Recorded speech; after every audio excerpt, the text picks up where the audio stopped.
I've never done a Lange video. Lange Söhne.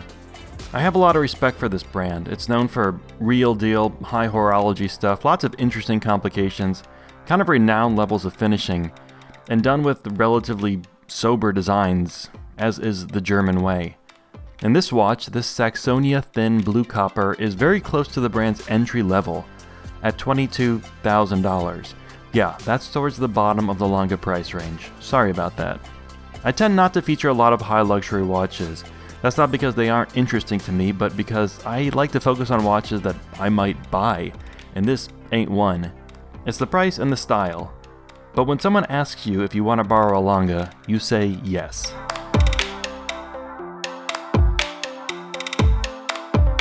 This reference of the Saxonia Thin came out in early 2018. Previous Saxonia Thin watches were 40mm, and then Lange added a 37mm size, and then in 2018, with this release, a 39mm watch.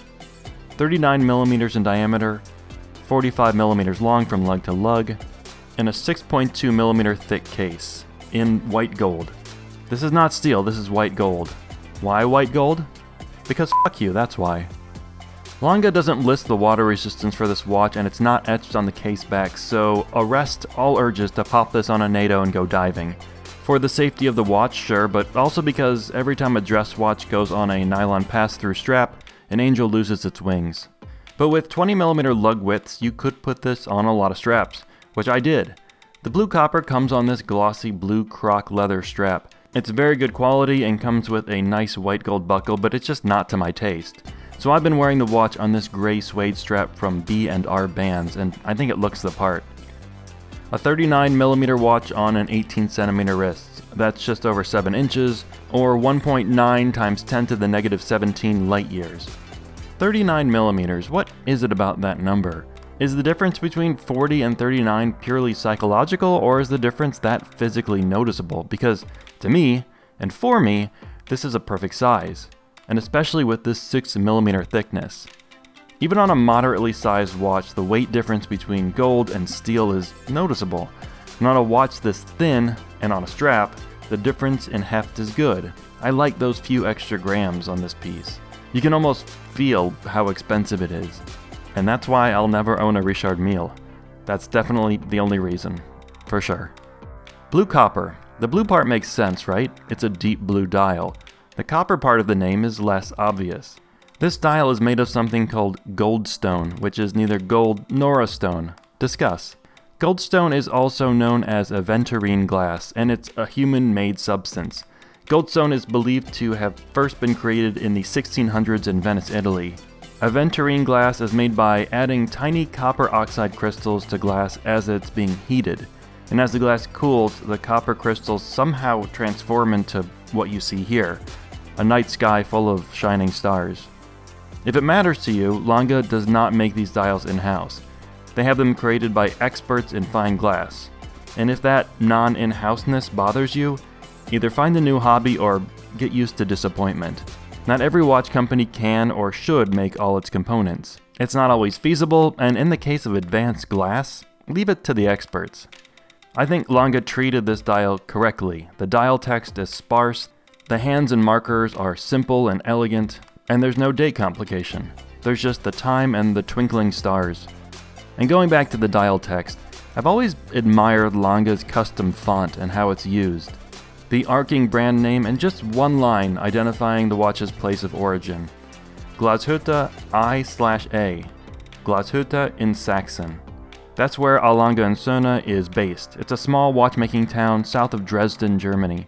In that same town you'll find Moritz Grossmann, Nomos, Glashütte Regional, Tutima, Mühle Glashütte, and more.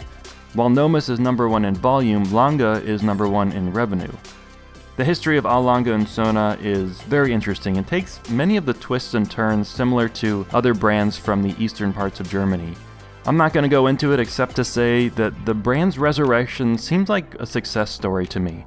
At this point, most people who are into watches know and respect the Lange name, and one reason for that is the brand's reputation for quality.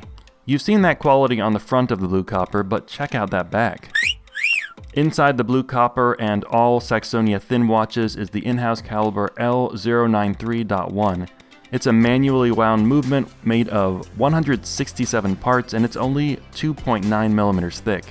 One of the ways the movement is so thin is that it uses a flat mainspring barrel, which I know what a mainspring barrel is, but a flat mainspring barrel? Not sure about that. And despite this mainspring barrel design, the movement has a power reserve of 72 hours, which is pretty good.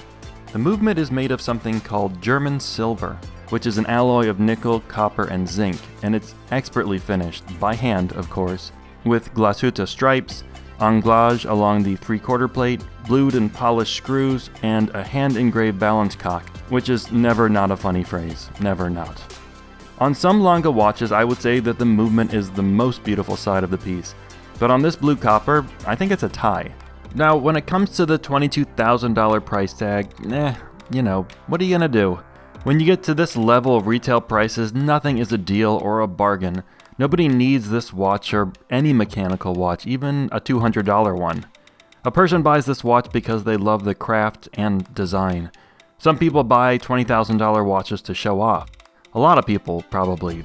But very few, if any, buy a Lange Saxonia Thin to show off, which is one of the reasons I was inspired to make this video. Here we have a watch that is mechanically, aesthetically, and culturally just about the art of telling time. No hype, just horology. And that's worth featuring. So next time someone asks you if you want to borrow a Lange, you say yes.